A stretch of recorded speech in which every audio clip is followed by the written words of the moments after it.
saw the drop? I think everybody was pretty excited. You know, this is the biggest stage in college basketball, so it's just a blessing to be in this position. Were you surprised that they sent you so far across the country? I mean, there's like Portland, there was Seattle, I mean, even Omaha's halfway. I can't lie, I was a little excited to get away. It's big, you know. Like you said, it's March Madness, especially playing this old school. So that's a little more incentive on it. But I know I was excited to go back east. I can't even lie. What's it going to be like playing in that arena there? I mean, you know, North Carolina, a lot of people consider that a huge basketball hotbed. It's a lot of history in North Carolina as far as Duke and North Carolina. So, I mean, a lot of great basketball players and a lot of great basketball teams have came out of there. So it'll be fun and exciting to play in that type of historical environment. Dwayne, what is it going to be like for you playing your old school? It's gonna be exciting. You know, it's gonna be a fun game, fast-paced type of game. It's been a while since you were back there, but do you have insight, scouting report, anything on the system, the program? Well, when I was there, it was different coaches, and when I was a freshman, we had 10 seniors on the team, so the team has a totally different makeup now. Do you know anybody on the team?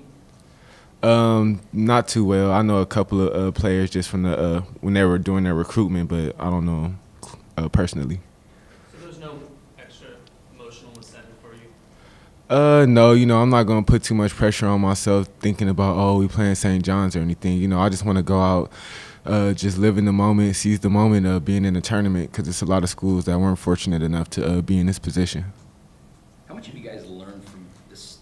Is a year in, year out thing now for San Diego State to go to the tournament? And, you know, last year, what did you learn from last year that you can, you know, use this year to advance again to the Sweet 16 and farther? I think the main thing is just every possession counts. In all of our tournament games, and especially the ones we lost, they've been pretty close, and just a few plays here and there make the difference between winning and losing. So especially when it comes to tournament time, every play counts. A lot of people talk about how football preseason is not really, you know, it's kind of like whatever, and then you go to regular season, it's huge, and then playoffs. Is it like that for you guys? It's, I mean, there's a lot of, I guess, excitement for the regular season, but when you go now, it's like, you know, it's either one and we move on, or one and done. Yeah, the one and done system is a lot of pressure, but it's wanted pressure on that. Just the fact that you know you're going home if you do lose, it's so nerve-wracking. And like JJ said, every possession really does count. But I mean, I'm gonna keep saying this is what all basketball players have been looking forward to since you was a kid. So if you're not ready for this type of environment or this moment, something wrong with you. What about for you guys as seniors? It means a lot. It's going to be our last times playing with each other. You know, some of us started here together, like JJ and DP, and I came the year after. It's a lot of memories, man, we built together on and off the floor. So these are going to be special times for us.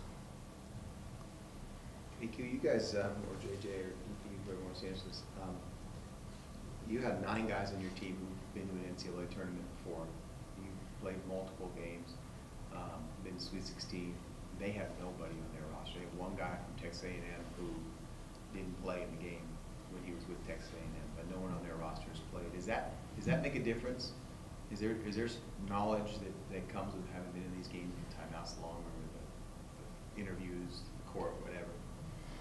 I think just the pressure of being in that type of environment, you know, and playing in a way bigger arena. I believe we'll be playing in an NBA arena. So, you know, it's just the pressure, the added pressure, just to being able to go home as well if you lose. And I think, you know, we have enough players on this team to know that what we need to do to win. Thank you, or JJ, you add on that? I'd agree. Just how to deal with the situation overall, the level of the situation. I think that works in our benefit since we have experience. knowing that you can't really view the game as this big old situation. You just have to play basketball, not letting it get too big. So I think with our experience, we're going to be able to stay grounded and play our game. And yeah. This one's for all three of you. How would you describe Malik Pope's natural ability, as well as how he's developed over the past few months, just in learning the system, learning D1 basketball? It's amazing, in one word, but to see the growth and the maturity that he's adjusted with each game, it's good to see and it's fun to see. Certain games he's more comfortable out there with certain situations. I think with the last game, the Wyoming game, with the added pressure of it all, and how he stepped up, that was big for us, and that was big for him personally. And I just hope, man, that he comes back next year, man, for real, because I mean, it's out there. So he's very talented. So I just hope he continues to show what he has for us, and I love that dude, man. Dwayne or JJ, any dad just about his ability, and maybe that the elephant in the room that he'll come out there. I think this year he's shown flashes of how good he can be. He's had his up and downs, and I think that's natural for any freshman. But I mean, obviously everybody can tell he's got a great talent, great ability. And as the years gone on, he's gotten more mature. He's gotten better with knowing the little things. So, I mean, the sky's the limit. So hopefully he takes advantage of it.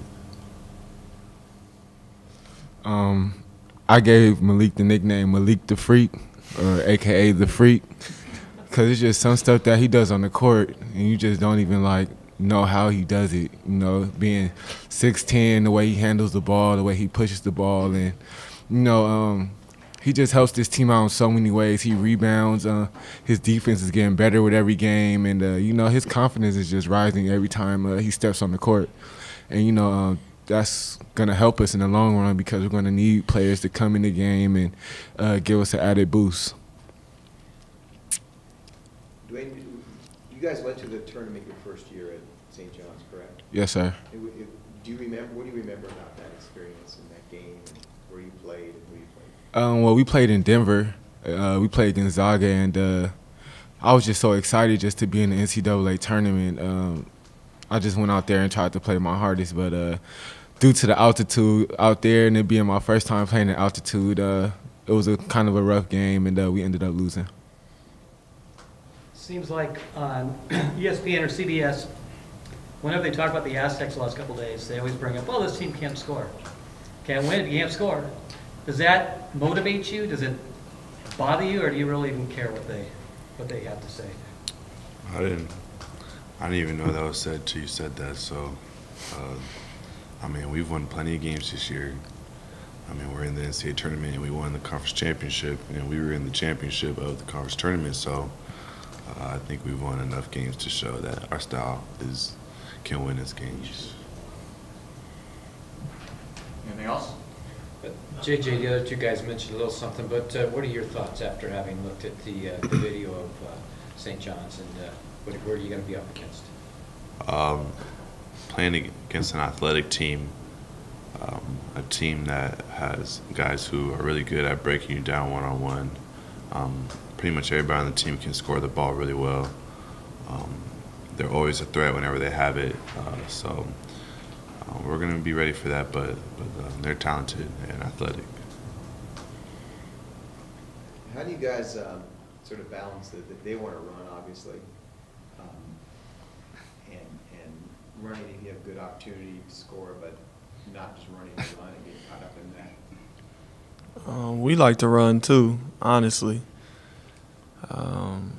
Certain situations of certain games this year with certain teams cause us not to be able to run, and we have to play defense for 35 seconds or more on the clock. But with the style that we normally do like to play, it's up and down how they like to play. And, you know, first good shot, we would like to take it if it's your shot.